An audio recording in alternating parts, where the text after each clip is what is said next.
Okay. Well, thank you.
We should just send you all home because we have live broadcasts. It's a little thing out.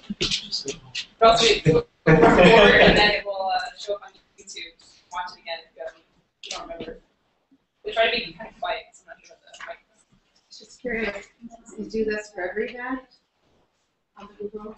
No, this is Just for you. for this one, but I think it's a great idea. We'll see the end result. So. And everybody up here trying to project a little bit to make sure that Okay. pick things up. Yeah. It's the same as the Meetup. It's launch your book through Kickstarter. So you know what the name of this event, or why you're here? It's a Kickstarter for books. Everyone knows that, right? Okay, Right. that's the one. Not the other one. So, this is. I was waiting for somebody to stand up and walk out. No, I just go. So they're not serving pizza. So Yeah. Oh, geez. Okay, well, I guess we can start with this. So, I'm Ned, and I'm the organizer of this meetup group. I'm very happy, actually, when Emma and I started collaborating on this event, we had about 180 people. Now we have over 230 people as a result of this event alone. So I'm really glad that our group is growing. And I'm a founder of Zine. It's a company it's a startup in Cambridge, Massachusetts. And Zine is actually a platform for promotion for authors and publishers. We have our customers are publishers and authors. Can you spell it? Sorry. Zine, yeah. It's with 3 E's. So Z, then 3 E's, N. Z. So what we do, we help them attract readers, engage readers, and increase book sales.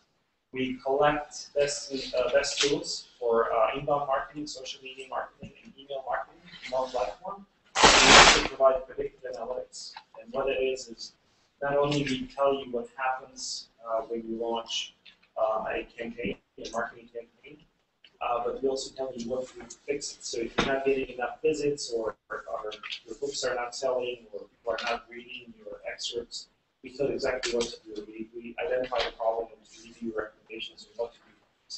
So it is predictive. I'm just going to introduce the panelists today. I'm going to start with, I guess, with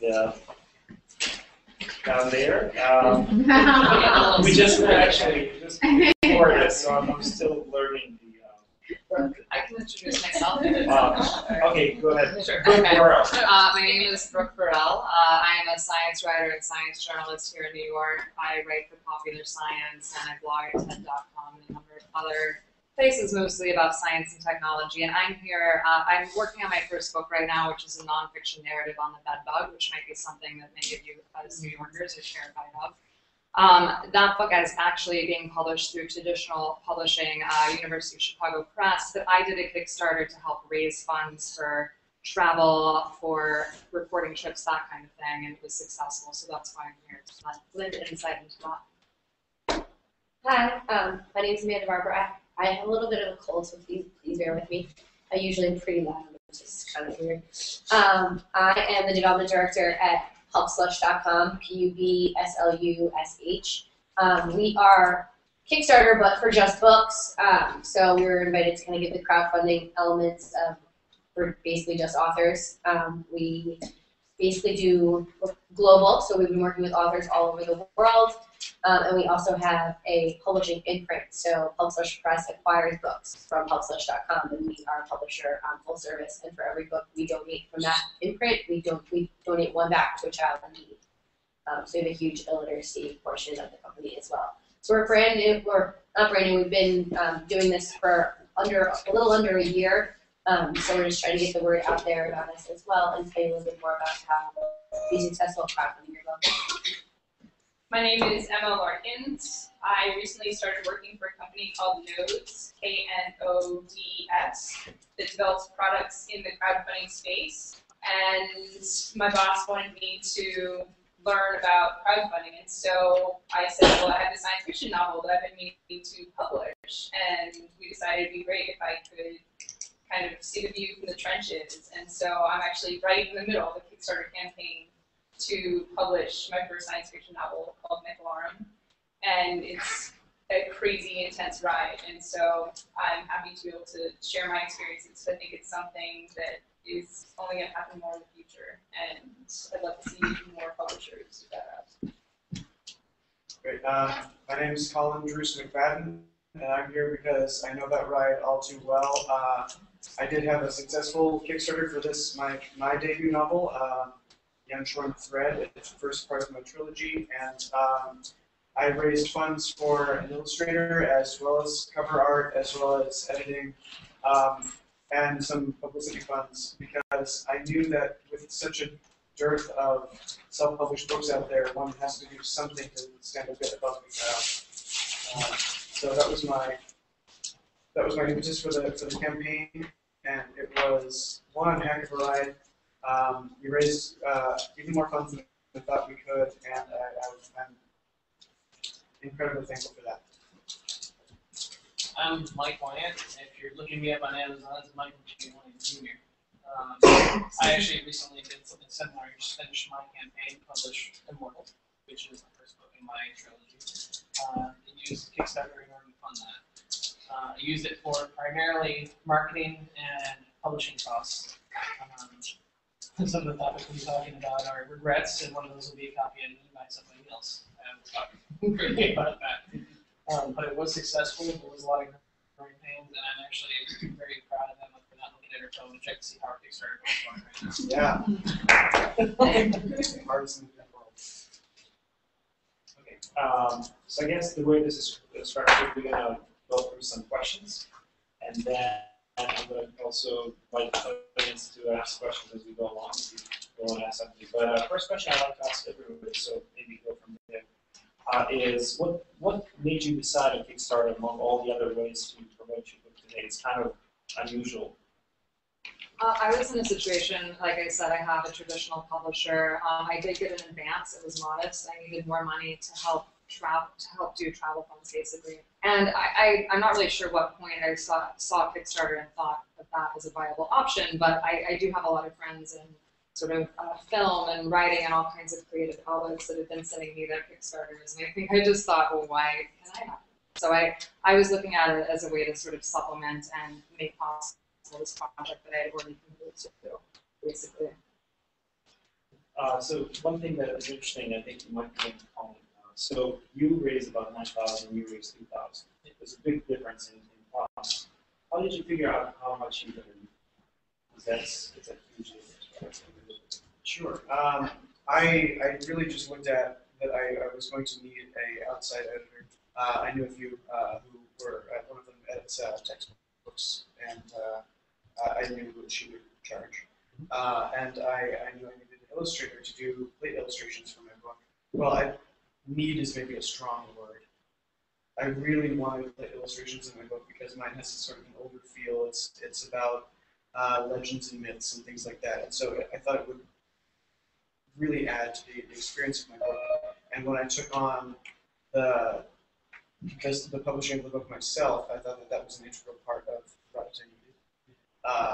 And then cover art and publicity again was something I really had in the forefront of my mind, because it's one thing to write a book and throw it up on Amazon and see if it sticks. It's a whole other thing to say, this is my product. I've got 2 more books coming after this, and I really need this to be the foundation.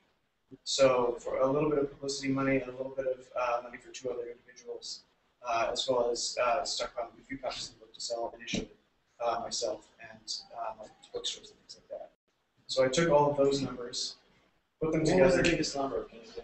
The biggest, who took the largest chunk? I would say illustration for me was an illustrator of caliber can certainly run you a few $1,000s. My editor, you know, a good editor can be more like $1,000. So if you take $4,000 off of the top of my entire thing, that was for those 2 individuals, and then looking at sort of getting a little bit of reach out there and getting copies and getting booths and things like that at book festivals. And you start saying, how many festivals can I conceivably get my book into in the first year, and what are the booth costs for those things? So that becomes a budget. Okay. With mine, I was looking at a skeleton for the most part. I was trying to get the initial funds to get it printed and get it published, so that it was orderable and available to whoever wanted it. With a little bit left over for marketing. I contacted CreateSpace, which is a subsidiary of Amazon, and they gave me this quote for $797 to do cover layout and some copy editing and that sort of thing. I was like, awesome, that's great. That'll be wonderful. I'll just do that. And I looked at my budget and I went, okay, that leaves $200 for advertising. That came out at $797. I figured I'd just round up $3, which apparently got me a bidder pledge. So hey, it worked out. But so my process was a little less intense, for sure. But mostly because I was looking to just set that initial entry, not follow through on the advertisement. I was looking to see if I could get to harness the following I had built prior to trying to self-publish in order to, and then give them a product they could have, and then build from there. I wanted to see what the reception was before I tried to push further.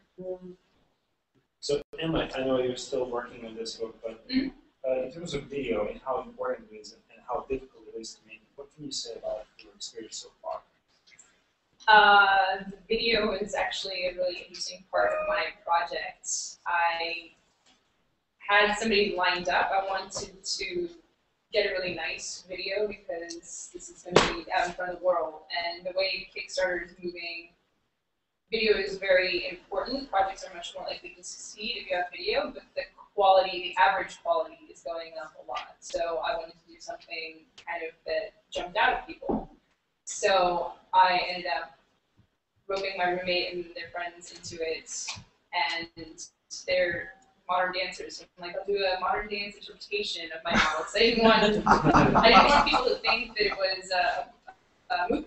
So I wanted to do something that was a little different. But then I realized, like, organizing all the creative people, and this is something you're going to find if you do a project. You can't do it in a vacuum. The more people you can bring onto your team, the better.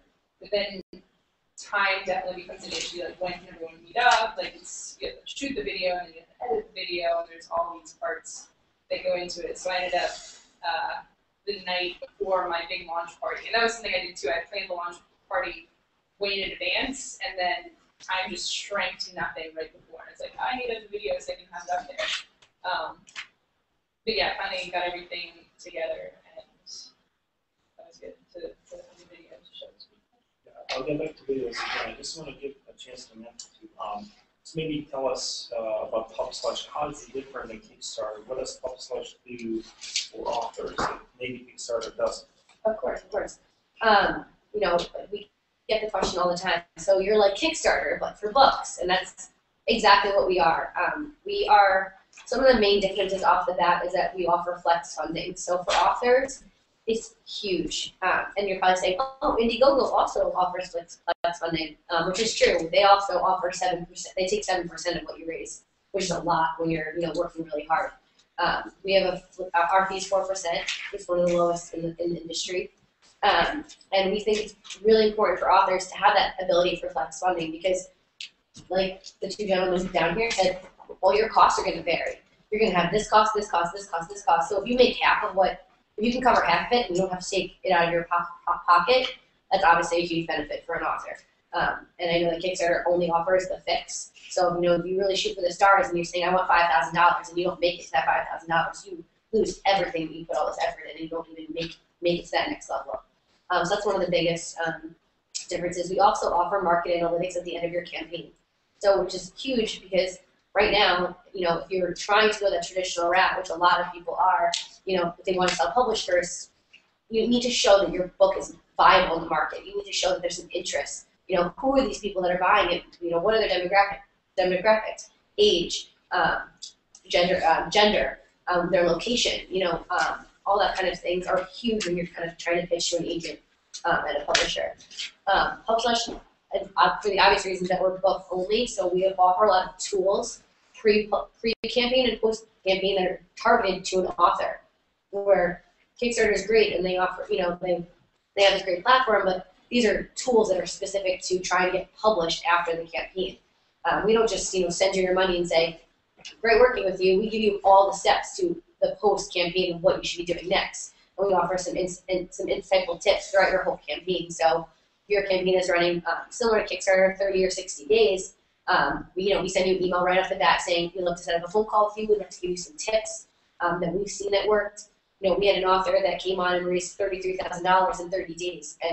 But a lot of that was him communicating with us personally before he even went live on the site and got some ideas before once the campaign's live, there's no going back. So you got to make sure it's true, and you have to make sure you can't just throw it up there and say go. You have to make sure you have your ideas. You have some emails to send out to your family. You have a video already done. Do you have reward levels? Not only do you have them written out, but can you fulfill them in a timely manner? These are all things that people sometimes the excitement of the campaign overtakes them, and they forget that there's a lot of other steps before that campaign goes live. We really do need to think about. So we give you, when you're coming on as an author, we give you those steps on what you should be really doing, and we also guide you with some reward levels that are obviously author specific. Those are just some things off the bat. There'll probably be some other ones I can see. So Brooke, I want to ask you about you're the only you two guys are self-published. You're through the Misforgotten press. And what did Kickstarter do for you in order in the way of getting a publisher?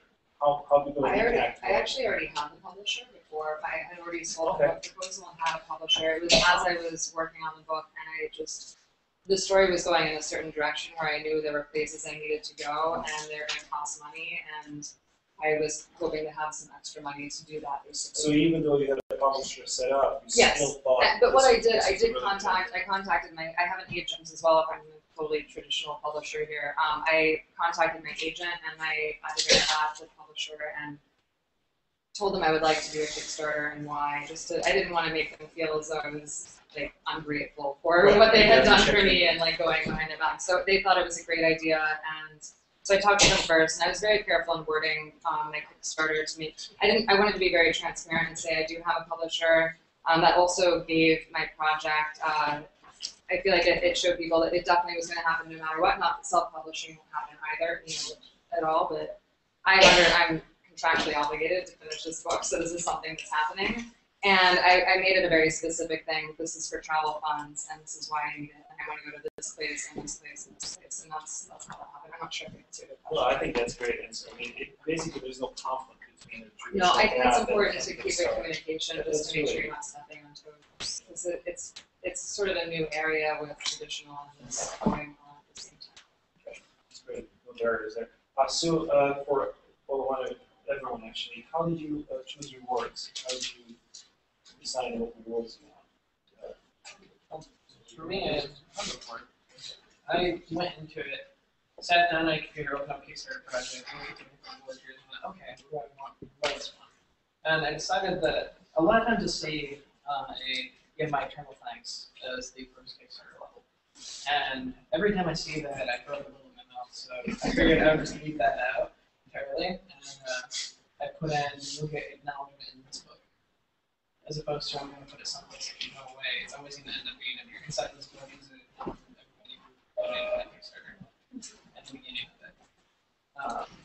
that was my first thing. I knew I wanted to do something a little different there. I didn't want to make it just as it's often that happens cloud out there. And once I take down this website, it's gone forever. But thank you so much. I also knew that there was the tie-in. I knew the tie-in I wanted, and that was I wanted to include a backer in my next book. And I wanted them to be a character with dialogue. So I picked the Einstein number that was half the budget, and I added that. But for the rest of them, I went at it with the idea that I wanted everybody to get something. I didn't want it to be empty.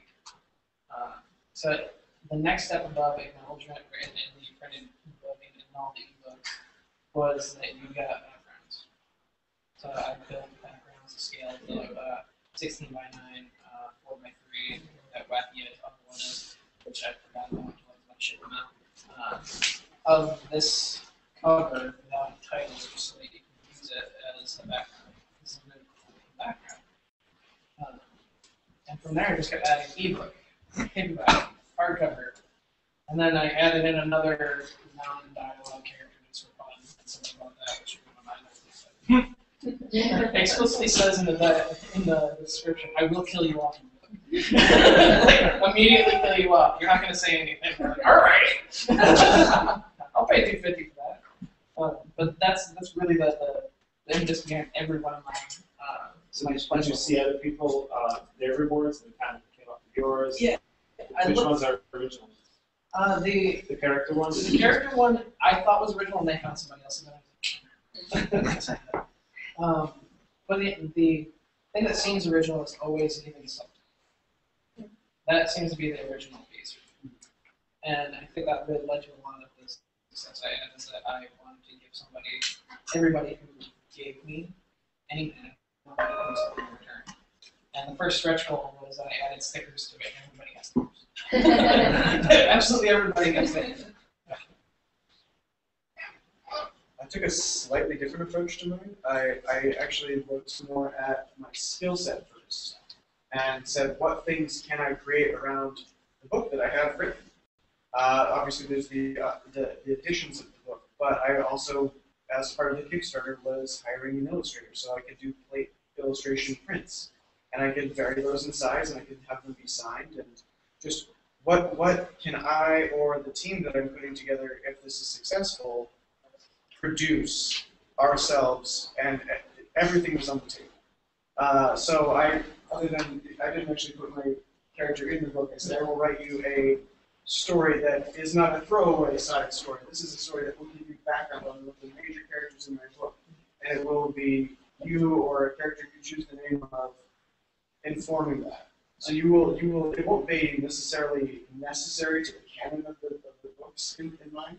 I didn't have someone purchase this one, but it will. If you want to know more about this character that this person has chosen, you can pick up.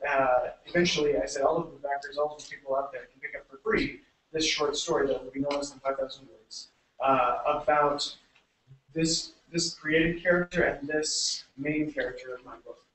And I think that not only for the person that backed it, but for a lot of other people who will eventually just be as backers emailed that story. It might be interesting because they've already met this character and they know that she has a backstory, but they don't quite know the minutiae of it, and then it gets delivered at sort of 1.5 between book 1 and book 2. So I thought that was an interesting little level to create. I also said, what my illustrator will create you as one of the characters of the style of our book. And I thought that would be sort of an interesting way to bring people into the world. And I partnered with a person who I previously didn't have on my team. I met a crafter of porcelain goblets and things like that on Etsy, and said, "Hi, you seem to like very similar things to me. What would it cost me to buy, let's say, 20 of this type of item? They were all personalized to each person who backed for this level." And she and I got to chatting and set up a decent reward tier for that. And so I brought props that would possibly appear in my world, but weren't necessarily created in the pages of the book, to be a physical representation of your backing of my project. Very creative. I'm still not good. So I feel bad now because one of my reward levels is karma. I was gonna apologize. I don't think that's bad. I don't think that. I mean, is it like $1 or $5 for this? $5, yeah. And I think some people back on different levels based on what they want to back, not necessarily what the reward level is. I think there are definitely people who have like a certain number in mind, and they don't really care so much exactly what they get from it. For me, my levels were kind of basic, so I didn't actually have my artistic assets nailed down. But the nice thing about Kickstarter, I'm not sure about Publish, is you can actually add more levels after you start. So I'm hoping to get my cover design coming out soon, and then I can do some of those digital assets, which are really valuable to people to have those. And having an actual, either a digital or a physical thing was something really important to people. For the company that I'm working for, I did a lot of research into the rewards before I nailed them down. And pricing level was actually really interesting because I kind of expected people to not want to pay that much for certain things, but people were very willing to pay $10 for an ebook or $25 for a paperback copy of the book. And the most interesting part is I thought ebooks were going to be more popular because they're less expensive, but people actually want that physical reward. So that was a big thing. And the other creative thing I did was, again, Etsy is great. Like, you can partner with artists. I'm having someone design jewelry based on what someone might wear in my universe. And one more thing is, a lot of people offer a reward level where you let everybody who backs read your book as you're producing it. And that's a really interesting choice. Do you want to do that or do you not want to do that? For me, if anyone asks, I'll let them be a reader, but to open that up to everybody, I thought could potentially be an issue. I want to have more of a personal relationship with the people that I'm letting reading my work at an early stage. So it's definitely something to consider. Excuse me. Mine's a little different. Those are all really creative. Mine's a little different because it's nonfiction, so I can't write anyone into my book. But I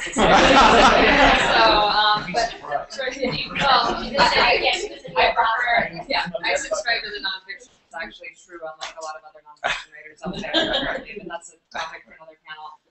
For me, the obvious thing was to give a copy of the book to people because that's something I could do very easily. My publisher gives me a certain number of ebooks and a certain number of soft cover and soft cover all within my contract. So I will have a bunch of extra free books that I can pass out to people. So different levels included those with signed inscriptions for different levels.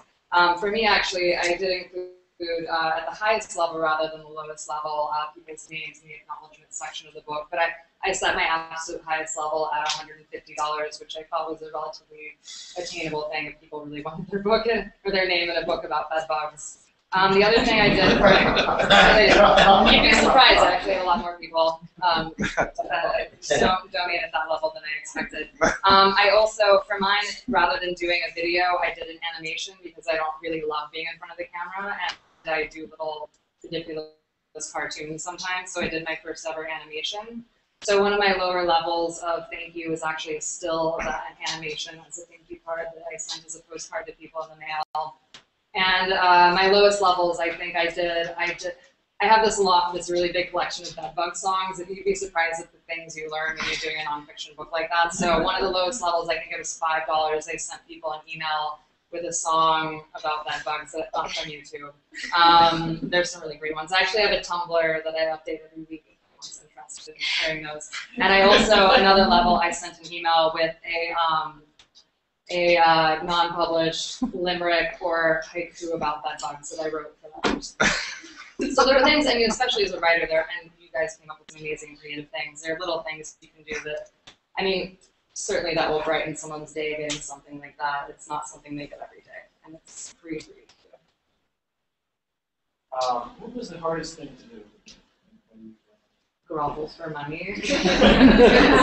What Terrible. What part of the project was the hardest to do? Asking for money. I mean, I think that unless you work in development or something, or as a fundraiser, I think asking people for money, especially for a project that it's your project, you feel quite naked asking people for money for something like that. So that was definitely the hardest for me. I think that actually informed my desire to make sure somebody got something. Everybody who gave me money got something because of the fact that I was asking for money. I don't ask for money. So when my original video was silly and stupid, I don't want to talk about that. But it was really quick, and they finished it, and I put it up. I was like, I can't believe I did that. I can't believe I actually started this process. The second hardest was stop watching it. And just so I can actually have a life after that. But the first thing was actually the moment when I said, okay, submit. And so good. I'm actually asking for something to do this. I'm going to maybe differ from the crowd a little bit. I don't know whether I'm just a bad person, but asking for money was not that trouble. It's like, yeah, if you want to give me money for my book, that's great. I would love to sell you a copy. I would love to sign it. I would love to do that. But for me, the switching of hats actually was something that caught me off guard. Because when you sign up to self-publish, I didn't realize this, maybe a lot of us didn't, that you sign up to wear 10, 15 different hats. And each of those pays a good wage in the real world when people do that for a publisher and have a real job doing that. And you do it for a number of weeks, and then you set it aside, you pick up a new one that you also have no idea how to start at. So for me, those shifting of gears saying, okay, now I'm in publicity, and now I'm in art direction, and now I'm speaking with an editor about the final product, and now all of that caught me off guard as to the level of complexity of the job that I had signed up for. So I mean, I'm the guy who stood outside New York Comic Con in a three-piece suit and fedora asking people, hey, you like steampunk stuff, nice goggles, here's a bookmark, support my book. That wasn't that hard. But then the next step of producing each and every facet of that as a single person became more than a full-time job and more than I had been aware of prior. How long did it take between to set it up? Actually do design work, I think. No, when you wanted, I'm starting now until you had some. I signed for 14 days. It was very short. I think typically they're 30, 60, something like that. And I was in a hurry. And I have a relatively low goal, so I thought that maybe I could hit $1,000. I was expecting to double that. I also went in with what I thought were final products. I had the manuscript done. I didn't read it 3 times. I had the cover art already paid for. I already had somebody that I had given them original artwork, and they made it into something to look great. I was like, all right, I got everything. I don't need to do anything else. And after that 14-day mark, when we closed down, I went to overload mode, and for the next week and a half, I just kept working on every aspect of this, and that hat became ridiculous. I didn't know. I had mentioned before that I talked to CreateSpace, and it was a $797 flat fee in order to do all this awesome stuff. Well, I forgot about that. That they were going to do all this stuff for me. So at the end, I was doing copy editing. I was laying out my own cover layout. And I went to give them a call and say, okay, what's that $797 get me? And they said, oh, you're done. Yeah. So for me, from beginning to end, it was about a 3.5, 4-week process, and then I ordered the cash books. But I was in a hurry. So what would you do differently? Get a chance to start again. What kind of things would you improve or change or? Oh my gosh, just wait. Like, Everything takes so much longer than you think it's going to take, and I mean everyone I'm pretty sure, except for Veronica Mars, maybe who launched a project and raised like $2 million in a day or something. Everyone goes into it thinking they're going to be ready, and then as soon as the first day is passed, like you're like, oh my gosh, I'm not ready for this. I think most people pretty much it hits them at that point. But really, like for me, it's been kind of a nightmare. Just everything piled on top. Like I'm reshooting my video. I'm trying to nail down artistic talent. I'm talking to the editors, and having that all happen at the same time is just really, really intense.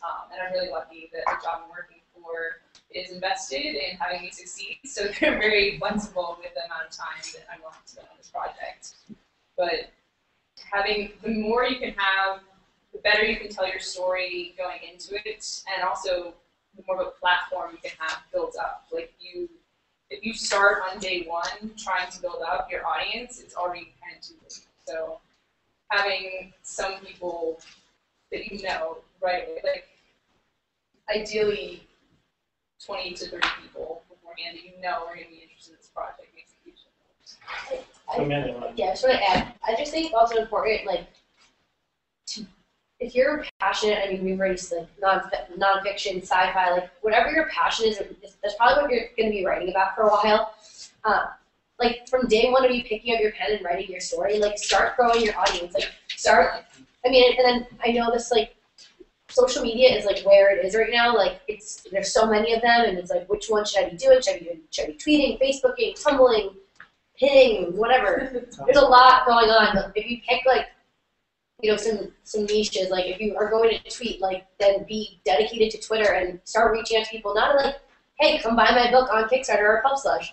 Talk to them like a human being, like interact with them because you have a common interest. Like, I like sci-fi, you like sci-fi, let's talk about sci-fi. And then when your book comes out, then you say like, look, we both like sci-fi and I wrote this great book. And maybe you don't even have to say it to them. If you write and they follow you, you follow them, it's just kind of going to be out there. But I think it's definitely important to be growing your audience always. Like from the moment you start writing, like now, don't rush it. Like the biggest mistake is rushing into it and like trying to do it all like really fast, and then realizing like I didn't do it right, or I did it too fast and now no one's buying it. You know, it's a process. You know, this is our Pub Slush's first title. She did a crowdfunding campaign when we first launched back in August. She raised I don't even know, a lot of money. She did a great job, but she's basically being published almost a year later, May 14th. We've done so much for her. We've helped her, obviously, so she's not really self-publishing, but it's been taking months just to get people to like know she's existing, to follow her blog, so that when May hits, she already sold like 200, 300 copies of this book before her publication date. But it takes a lot of work. You need to own your book. And a lot of us, I mean, everyone probably has a full-time job on top of their book. So that's why if you have the time, nurse it. Make sure you have an audience for your book and interact. And as I said, we were just talking about this before. Let them know you as an author name. Like, let them know like Amanda Barbara before they know the name of your title. Because hopefully you're going to keep writing and you're not going to go anywhere. And if they like your first work, they're most likely going to buy your second work. Like the trilogies. Like people love like, oh, there's a cliffhanger. Like I need to buy the second one. So that's necessarily you don't have to write a trilogy, but I'm saying like people like similar work and love authors. So I definitely think it's important. And going back to Pub Slush, I mean, we have set up our site so we're more of like the pre-order. So like, you know, if you want to put your book on Amazon or there's no pre-order option unless you're like Nicholas Sparks. You can't have a pre-order. So it's a good thing to like start that momentum and gain an audience. And I've been telling a lot of our authors, come to us as your step before that book goes live. Do it, you know, set out your budgets and you know, maybe come back to us when, you know, do 2 campaigns, but at the end, once you have a physical book in your hand and it's been reviewed, it's edited, it's perfect, then people are going to then build that momentum so you have that publication date. Does that make sense? Yeah. You need to gain that audience because you're never going to sell a copy of your book if you don't have your audience built for you before that book goes live. I would add maybe just to that also for nonfiction writers is becoming an expert on Twitter or whatever in your field. Like, I tweet about bed bugs every single day. I actually have people that follow me just for that. I also tweet about other things, like science-related things, and also not just tweeting links, but making a comment on it saying, I think this was a good article, or I think this was stupid, or whatever it is. Like making yourself have a voice that is authoritative on whatever it is you're writing about, and sort of topics that branch out from that will help. Reaching out to people like other bloggers or other people that are interested in the same things you are, and you both have common interests. So say like, you know, I'd love to guest each of you on my blog, and then vice versa. Then you both, you know, get to know each other, and then they have an audience. They already probably, you know, someone already has an audience in this field. If they're talking about you and you're talking about them, your audience is hopefully, no one's in competition, you know. People are going to keep reading things that they love. So you just have to, friends that are other authors, like you guys were saying, especially like people, other artists, like, you know, you probably, Etsy designer probably has, you know, tons of followers in that area. and now he has a friend that's gonna tweet about the book and tell other friends about the book and carry the book around. So to comment on that, so out of all the people that donated and participated, how many were your friends or colleagues, and how many were just strangers? It's a good question because you kind of want to base how much you think you can raise on your personal circle, or at least one step away from that. You're a friend of a friend.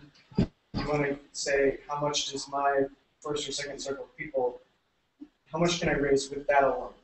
Because that's going to help you gauge a little bit of what you think you can finally do. Because a lot of these things don't become, editors' picks on Kickstarter, staff picks, or featured. And so you have to drive a lot of that yourself. For me, it was probably more like 50-50 as far as like people I knew and people I didn't. But I went out there in the real world and was at book festivals and I was at Comic-Con and I was doing things to find those connections in a personal way in the real world with those people that I found. Yeah, even though they didn't know me before the Kickstarter, they met me and maybe had a 5-minute conversation with me while they were in line to get into comic. Yeah. So that built a sort of a hybrid class of people who don't know me per se, but they feel like they know me, and we have talked. I'm an author of something that they like the genre to begin with. So, any of the strangers was one of the highest rewards? Like, what is that? What is the percentage? There were certainly a number of $75, $150 backers that I did not know I could not account for. So I had some very high rewards. I had, I think, a $1,300 reward or something like that in mind. So no, that was like a one-off. Like one person buys it, I will hand make this. I will bind this book for you. It will be handcrafted. It will be limited to one edition of this book, and that was my first one. Yeah, and I tailored that for a number of a small number of people that I knew, and I thought maybe one of these people that I know is gonna cash in on this whole giant, like I made this for them, and if this becomes like, what's the limited edition of Colin's book? Well, it's this one, and it's the only one. One of them actually did, but that I don't think you can expect a person you meet on the street to back people.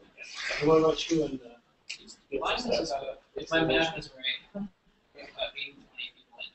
Okay. So about 80% of those people in, because the circle I've been building over the past 3 years.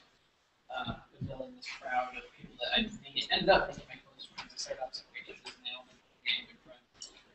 What's the next for what class? I mean, you compared to Colin's aspect. So then, how did But strangely, on the same line, the people who I didn't know were the $100 winners. And like I still owe them hardcovers.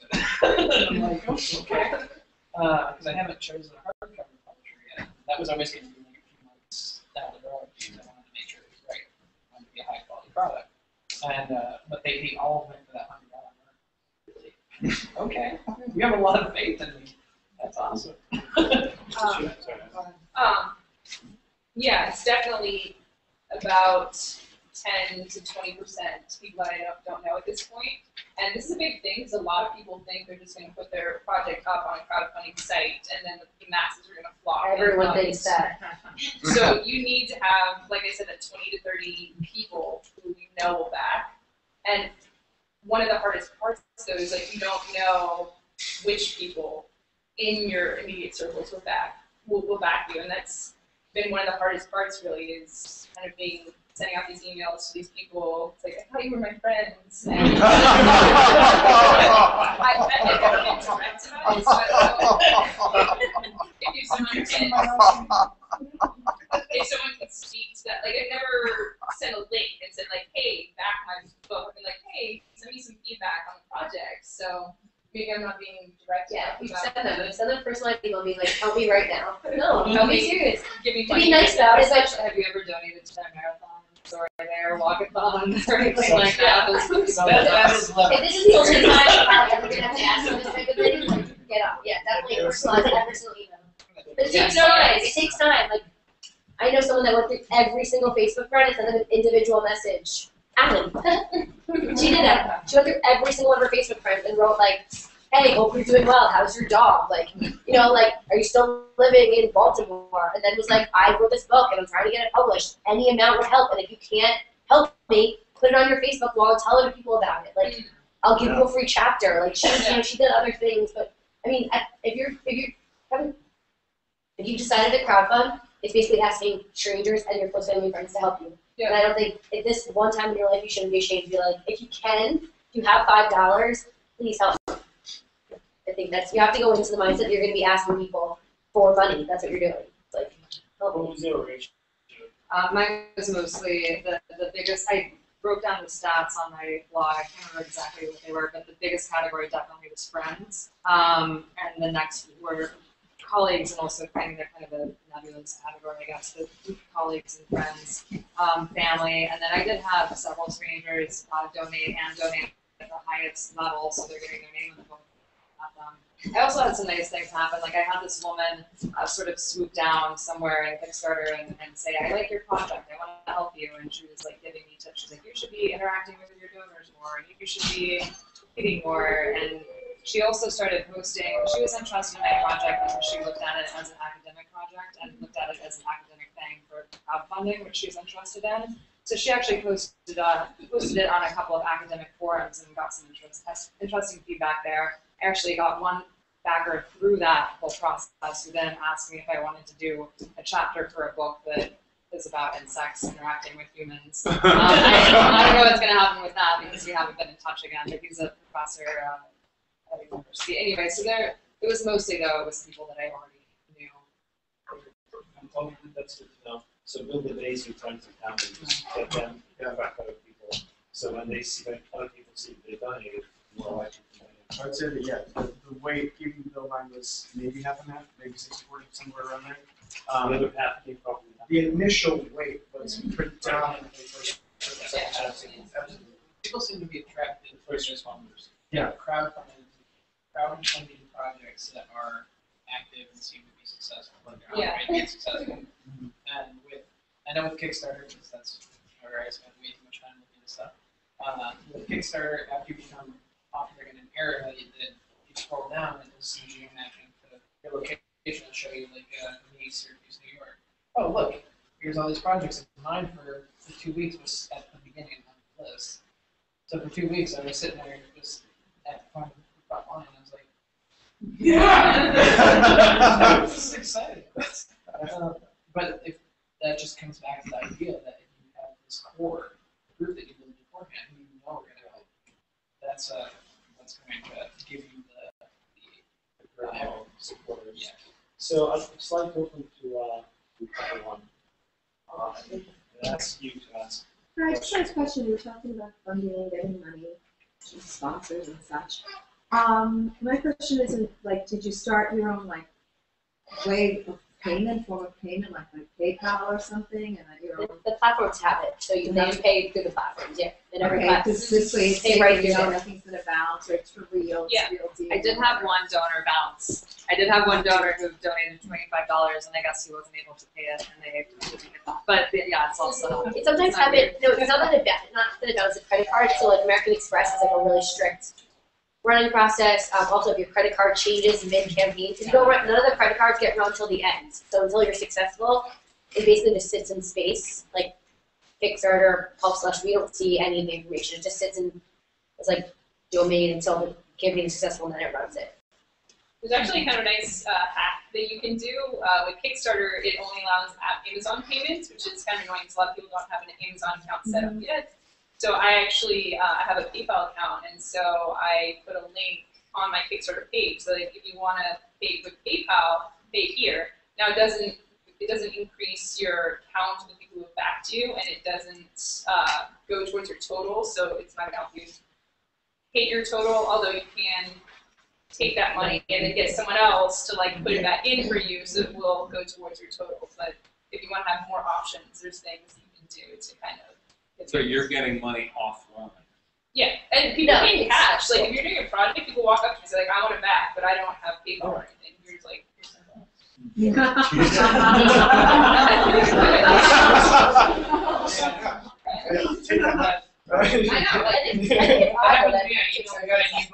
it's yeah, it's very hot. So I'm in publishing with Connie Nats. and I'm sitting here, I'm listening to this, and I'm trying to figure out who goes to Kickstarter to look for books. I'm wondering who does that. I don't do that. Not to look. I think it's what gets passed around. I Find think it's a more book. stuff that you find that people pass around necessarily than actually seeking projects out of it. I Okay. don't know. Yeah, I think it's predominantly a grassroots sort of effort. Yeah. Whenever you work with a book on Kickstarter, people know that it's a creative website and people do creative projects there, but they don't necessarily That's think cool, yeah. of publishing your own book there. Yeah. So I found that successful as I was the chief, if not sole, person guiding views to that page. Yeah. So it's not overwhelming. It's not a discovery. It's But there are more and more books now. Well, that's what as you're talking about it, it's clear that it's burgeoning. So I'm wondering if some kind of middle market is going to form, which is drawing out from what's happening on Kickstarter, niching it, like. Oh yeah, niche. absolutely. That's, Yeah. I ended up finding a bunch of books actually through Kickstarter for something that I think the best parallel is LinkedIn, actually. Have any of you logged into the LinkedIn site recently and seen that endorse your colleagues? Yeah. That pops up Yeah. that you just click on for a half hour and Yeah. Similarly, if you find a specific project section like publishing, you can start scrolling, and it's an endless scroll. So you just keep going, and keep going and going and going. I spent hours doing that when I first got involved. Way too much money on Kickstarter projects. Yeah. But that's how I started finding books. The only problem with Kickstarter Pub-Slush is that it's not direct. It's not like you order it and it's not in your books there in 2 days. You have to wait a year, months. 2 years. It doesn't. It's not necessarily a shopping tool. More like, I think this is a cool idea. When this does come to fruition, I want to have it in my hand. But Well, it does. That's That's the the market. That's the market. that's the market. Absolutely. That's really cool. That's the biggest Because thing. if you have the an idea, that's helping how many. Yeah. I like it. I feel like one of the problems that is sort of emerging in becoming a tripwire for people who are self-publishing via Kickstarter is that there have been some that have been very wildly successful beyond the writer's dreams. And then the writer says, oh my god, I'm making so much money, I want to give more. And there was one that, I can even give you the name, Wollstonecraft. It was a writer who did very well on Kickstarter. And said, oh my god, I've made so much money, I want to make this into a book series. And it's actually strangely, it's caught him a lot of flack. Because the poor guy wants to give a lot more, but it pushed all of his delivery dates way back because he wants to write 3-4 books. And he wants to give so much more to these people, but they pledged for a short story, a novella. And so when they don't see the novella by the delivery date, they lose faith in not just his project, but anyone who's publishing. Wow. I mean, that's happened in music and film. Yeah. It's happened all over the place. So So you're letting down your publishing contract, essentially. yeah, by trying to fulfill it over and over. Yeah. So yeah, it's sticking to your guns. Is really important. Yeah, so like you have something on Tumblr or you guys have blogs, did you ever consider using the words, like have somebody publish an article on your blog? I probably wouldn't do that for mine simply because it's, I don't know, I like have a little bit more control over what goes on that. But I don't know how other people feel about that. And I would if I thought my blog was viewed a lot. Yeah. My blog is basically, it's interesting, and I've gotten a couple thousand hits on it and sort of things like that. But if I had like a really good voice out there, that could have been an interesting thing. Have somebody do a guest post. My blog was started for this project a few months prior, where I showed test chapters and early renditions and things like that. So it's still finding its footing itself. So I don't really quite have that as a really interesting thing. Maybe on a $10 level, that would be a good idea for my particular situation. I'd probably go for the Yeah. I think anything's fair game.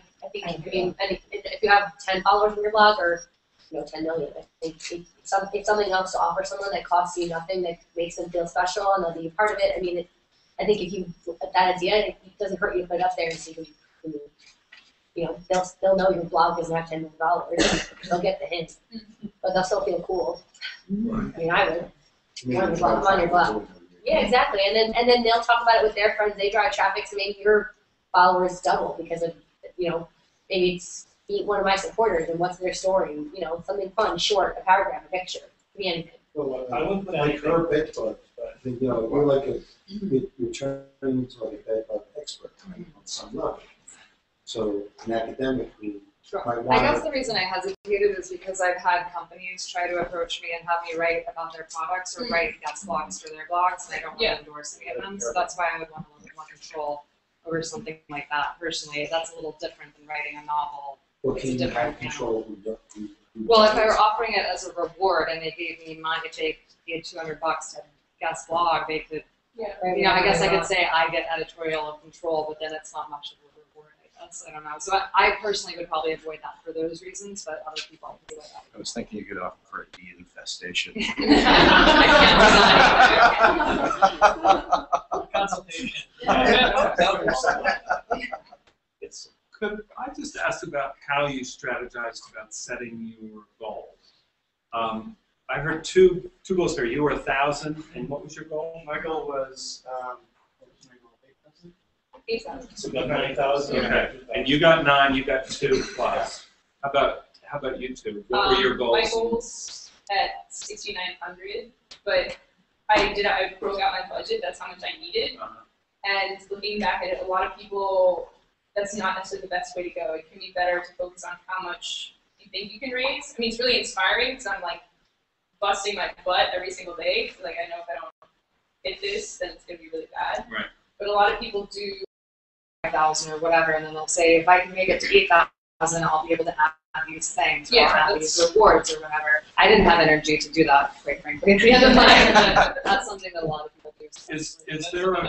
Is there kind of a rule of thumb about like how much people who don't have super duper platforms, like a TV show or a newspaper column or whatever? For publishing, Yeah. a lot of projects are like $1,000, $2,000 in that realm. People do like $100 or $500 for without a platform.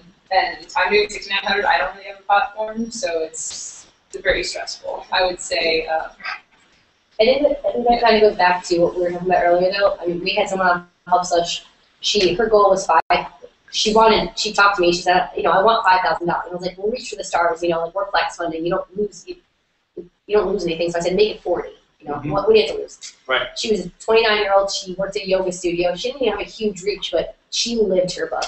Every single person that she met on the street, she handed them a bookmark. Right. She talked to everyone. She was so passionate behind this book that she raised $15,000 in 60 days, which is a lot of money. Yeah. And she did a really good job. But I think also, it is what you put into it. And I think that your question is perfect. Like, maybe what if you don't have a social media network? What if you can count on, maybe 2 hands how many personal people are going to help you? That's why I think it's so important to build that audience before and make exactly. Michael said, like, he was working on this book for 3 years. He made friends that liked his genre. Well, he met strangers that became friends. Like, you have to meet people that are readers, that are writers, that kind of have that sort of. It's going to take time. It doesn't happen overnight, but I mean, I think your goal definitely should be set on how much you think is realistic. Like, if you count, like, okay, cousin Pam's going to pay me $100. I mean, you can, you lay it out like that. What's realistic for you personally? So that's definitely important.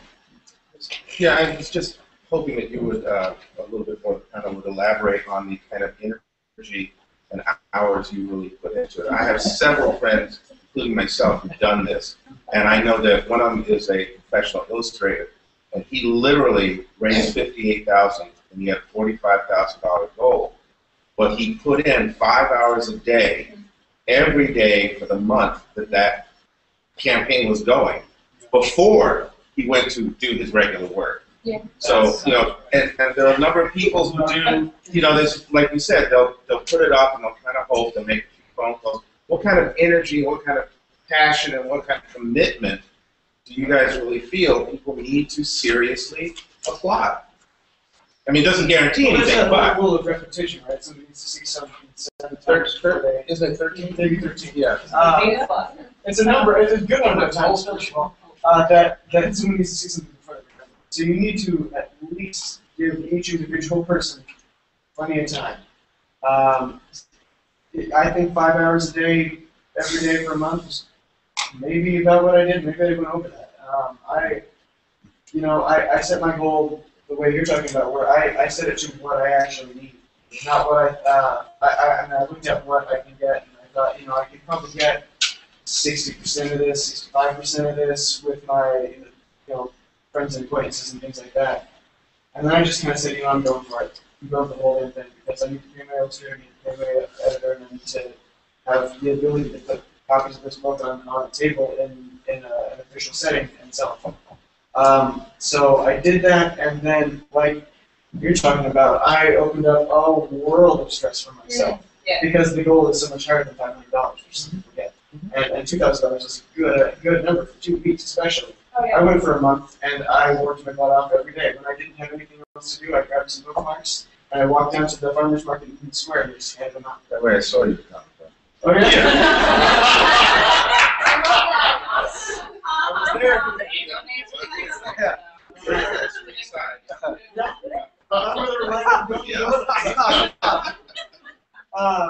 Yeah, absolutely. I handed out 2,500 bookmarks that week.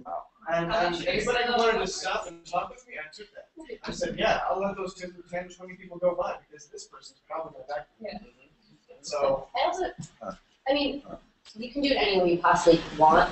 I would totally recommend to someone that was approaching me for a campaign, I would say, she would have came to me and said, what do you think I should do here? I would have said, find your editor, find your cover designer before, do it all, do it, and then start your campaign, because then instead of her energy, half on finding all the stuff for the book and half the campaigns and all the campaigns you probably, I think it's smart to, like I said, get organized, stay focused. It's a business. It's your business. Absolutely. It is your business. It is your full-time business. If you want it to be successful and you want it to do it the right way, I meet authors all the time. They're not trying to sell this book because they want to make millions. They're trying to sell it because they want people to read their work and they're passionate about it, and that's the drive. They're not driving because they're going to make $6 million. Just the drive is the passion. So I think, like I said, always go back to that timeline and figure out and a lot of us have full-time jobs. So can we spend 5 hours? Not. So you need to figure out, okay, I can't spend 3 hours a day, but I can't spend 3 hours rereading the proofreader's notes. I need to be emailing new people about my book. Yeah. And, it's a lot. It's definitely a lot, but it's worth it. And I think with any business, either you spend a lot of time in a short period of time, or you can spread it out. Especially if you do this preparation, if you really feed your funnel, you can spend 4 months, 6 months, a year, building up your audience over time. Maybe spending 2 hours a day or an hour a day. Again, if you launch before you're exactly ready, then you're going to be squishing a lot more time into doing it. If you're really successful, you can hit most of your goal. First aid is a huge percentage of the funding, so you can hit most of that in your first day if you really find that. Then it's a lot less stress, and it's more targeted. Yeah, I tried to do a solid month of putting my stuff in front of people before I launched. And I did have, like she was saying, I knew who my editor was going to be, I knew who my illustrator was going to be, and it was on my cover. I knew all that going in. But I just sort of casually said, hey guys, 3 weeks until I start this up, put that out over whatever social media I was using. And it was passive, it was a little bit of time here and there. It wasn't the full 5 hours a day, some of which was just fresh, smoke something back, which is not necessarily work. It's obsessive. But priming the pump or that sort of thing, I think it certainly pays dividends. I have a question for you personally. Yeah. Do you think that you had this all laid out? These were your costs. So say you went to Kickstarter and say you didn't make your goal. Let's just say you didn't make it. You lost it all. Were you still going to go forward with your book? Probably. I was going to probably work something else out. People do relaunch Kickstarters. Yeah. But that's what I'm saying. So no matter what, you're going to make this happen, right? Yes. That was not my only intent. Yes. Yeah. So that's the other big thing that I want to stress is that you're passionate, that no matter what your book is going to have, you're going to hold it in your hand one day and people are going to read it. And that's why I also believe taking your time and finding all those people first. If you're going to do a crowdfunding campaign, do it right. So yeah, I just want to make a point that people passionate behind your book, you're going to make it happen. There's one thing I want to add that I don't think anybody mentioned. That's when I started my campaign up. I put this little video out and then I spread it out to everybody. I did that with the intention of knowing that I had at least 8 people who were just going to go crazy. They were just going to start spreading it everywhere, and that includes my wife, Amy. She just went nuts and started telling everybody about it. She's biased, so. Yeah.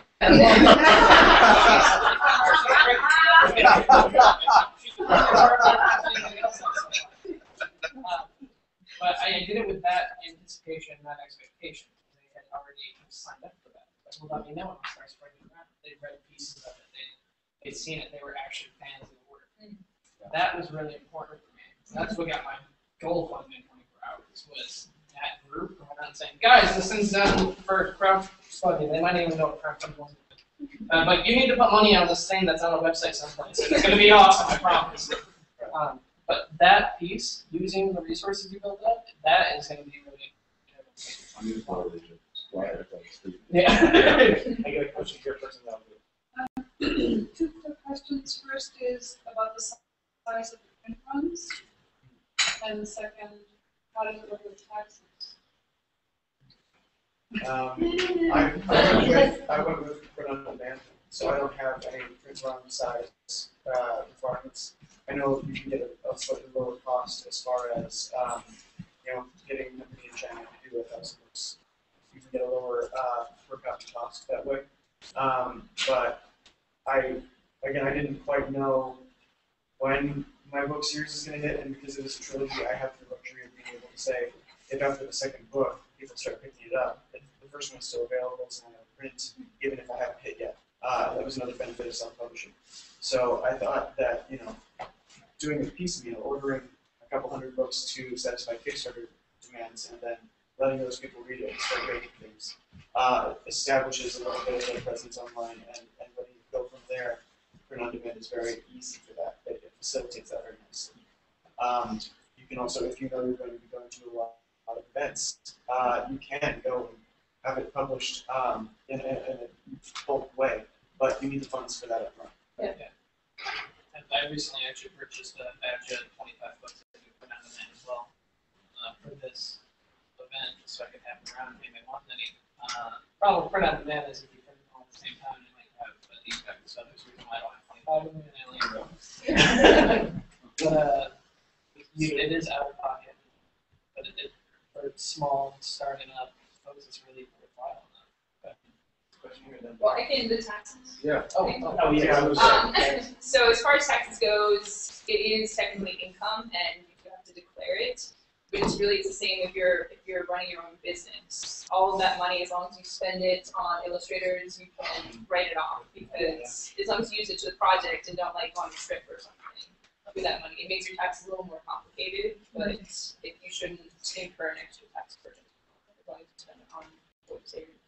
Do you Kickstarter personally, or do you Kickstarter with the LLC or business? I mean, it would be great if you could do an LLC. It would be You had it. Yeah, You There can was set one like, up and do that. I don't think that's, yeah, people do that. it's not against the rules. It's not against you. No. A lot of engineering places do that. They'll make a really large product and they're an LLC, so if you so it goes around. But also makes the tax number more. Yeah. Tell me what the traditional approach was for someone who's a new writer. What did they do before this problem? How did they? their books sat on their desk.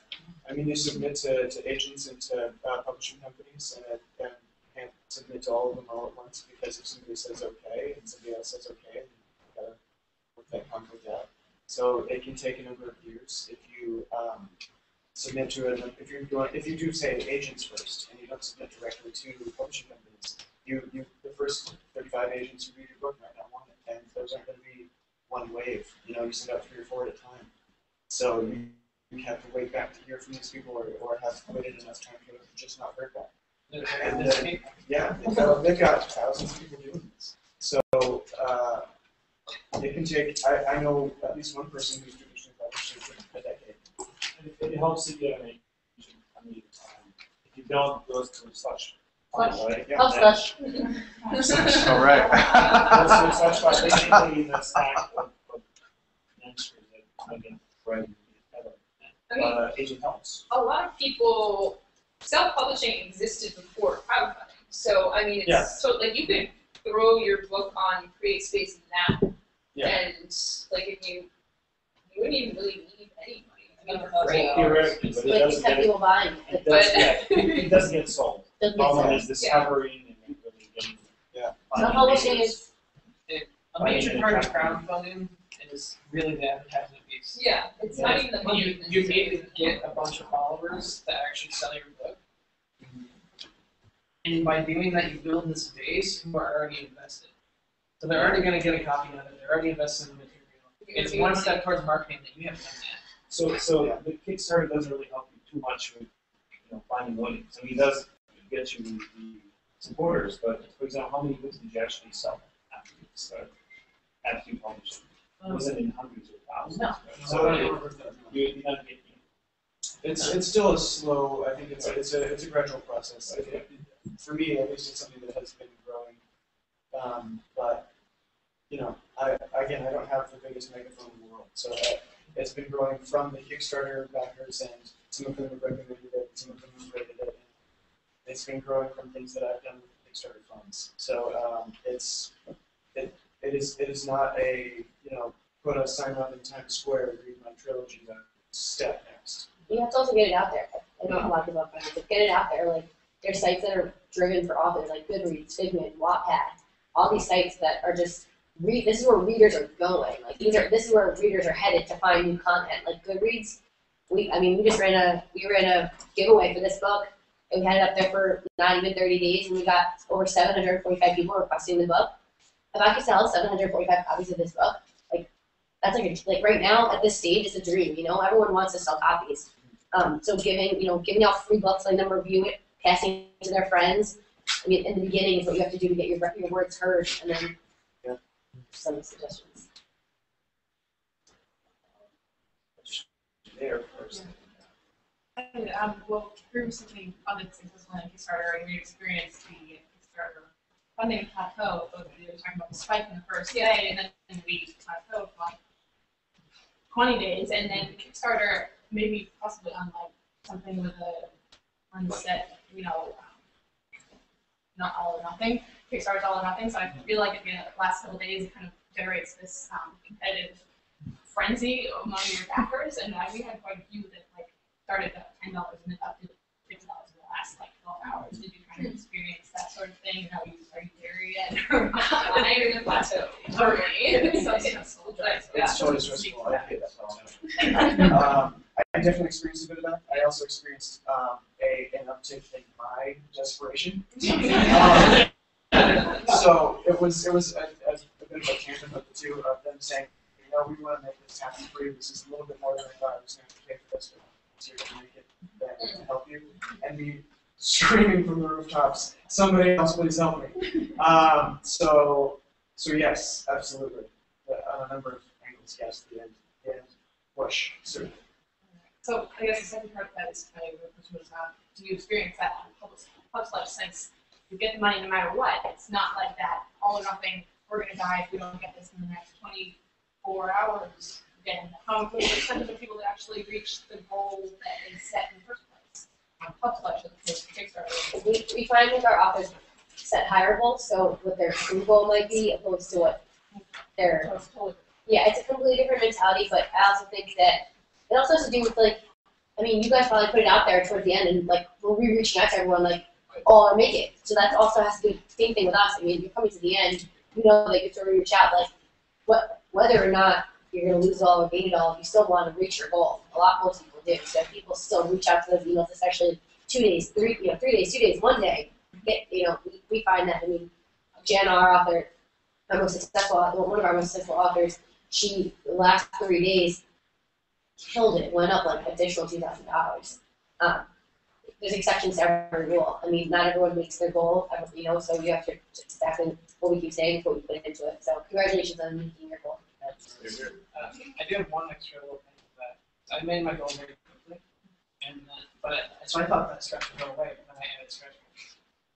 And then suddenly my goal is actually $2,000 to go away I just started freaking out for the last week because I'm looking at a plateau and I'm stuck at 1750 in 4 days. The last 4 days, I'm like, come on, a little bit more. Oh, like 4 hours when you were like in something to catch. Oh, great. Oh my god, that's awful. Yeah. Oh, I didn't know you went. I don't use Amazon, by the way. All major credit cards accepted. I came in late, so I'm sorry if I missed this information. Can I say everyone's Kickstarter campaign is over? Do you all have product in your product, your digital or hardcover, up for sale right now? Mine's not, no, mine won't be for a while. Has anyone who has theirs up for sale hit 1,000 sales yet? Counting Kickstarter. Have you surpassed 1,000? I've been out for 3 weeks. Okay. Yeah, we're very new on the market, not 1,000 yet. Okay, and has anyone tried a coupon? A coupon, no. To either your existing I know those followers options are or out there. I'm Facebook just, whatever, because I hear it really works. It's just $1 off. I've done like Kindle Select Plus with like with ebooks for other works that I've used, and those have been really successful. A few hundred copies I've done, that sort of thing. So I've seen success with that. I haven't done it yet with this business. I haven't even had my launch party yet. So I figured I'd wait for that. I think a lot of those price adjusting tools are things. Another one of those I mentioned to you earlier. I don't know if you were here, but one of those hats that you put on when you become the salesperson for your book, and that is something that I'm still adjusting to. I've not been in sales and that sort of thing much of my life, so that is a new skill set that I'm still learning. And so you and people like you giving us that sort of tools certainly would give us writers an edge. So yes, I'm exploring all sorts of options like coupons and free download weekend, things like that. You, I noticed all of you seem to be doing this in one fell swoop. You go in and you get the money to the editor, the illustrator, and all of that stuff all at one time. Has anybody tried doing it in stages? Some people have tried it that I am not personally connected with, but what seems to be the issue with that is that you don't. The goals are smaller, and so your first goal you might take with your circle of individuals, your friends, family. They might say, "Yeah, we got you the illustrator money. Go ahead and do it." And then you come back a month later and say, "Okay, now I need money for publicity." And those people their funds are already exhausted, and now you're starting at zero again with that first push gone. So it makes the second campaign very hard. Yeah. I think one of the hard parts is you can't really promise someone something after, like if you're successful with your editor campaign and then you have your illustrator campaign and you don't make both of those, then the people who backed the first time, even though they gave you the money, like you can't do the book because you don't know how long you need.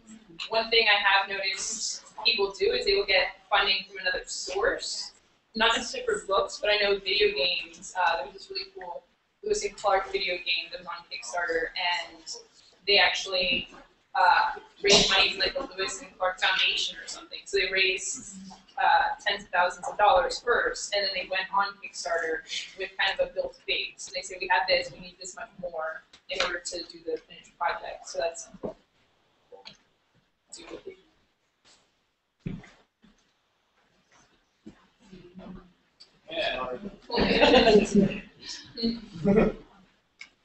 Definitely, you was not paid for what you live, like salesperson, like fundraiser. Yeah. So how did you survive during writing your book and doing organizing this campaign? How did you pay the rent? What did you do? Keep your day job. yeah. I started a tech consulting firm. I'm lucky that my day job is also writing. I write for the Sci-Fi Channel's Tech blog device. So which also means that I'm kind of freelance and I can move my laptop to another location and make my daily rent, from a cafe instead of from a corporate office. So for me, keeping my day job and investing 5 hours a day, I wouldn't say it was easy, but it was manageable. It was a modular, manageable situation that I could adjust to. Yeah, asking people to pay rent as well as fund your project. That's where even I would draw the line. Yeah. I'm a full-time writer as well, so I just added it to my long list of deadlines that I do every day, and I'm a freelance writer, so my schedule's somewhat flexible. Yeah, the company that I'm working for, I'm doing it with their blessing, and I'm learning from the project to be able to feed back into the products that we're developing. So I've been able to flex on some other things that I'm doing for them. Me, I quit my day job and started 2 today, once the schedule was with. So that's the way I get it. I'm just wondering if you could, since you guys are in the trenches there, if you could also talk about the in-game ethical aspect of it too. Because one of the things that runs through my mind when I first started looking into Kickstarter to do my own campaign, one of their big successes was 4 college students who wanted to raise $10,000 so they didn't have to work during the summer, so they could work on this new, social media site, somewhat like Facebook. They raised over $100,000. It blew everybody's mind. That was 2 years ago, and the site's nowhere to be seen. So, I mean, that there are situations where you run into a difficulty and suddenly, okay, I can't do what I promised, but where should our heads, where do you feel our heads should be? Because A, it's a business, and B, we just put our word out there, and in particular with families and friends. Yeah, I'd say stick to integrity. There's a phrase that I blame when someone that's always do the right thing, but doing the right thing is the easy thing. The easy thing in that situation where you're $1,000 and now these college students didn't actually do a product and it sucks, is to pretend like it all went away and you didn't just waste $100,000 to invest your money. But the right thing is to admit to it. And the right thing to do is to admit if you can't do it. But they're not investors, so it's not the way Kickstarter works. Yeah, that's true. So that we're going to just want to bring in Ashley from Wix Lounge to tell a little bit about Wix Lounge, running the space for us and things that we gather here. Yeah, so I just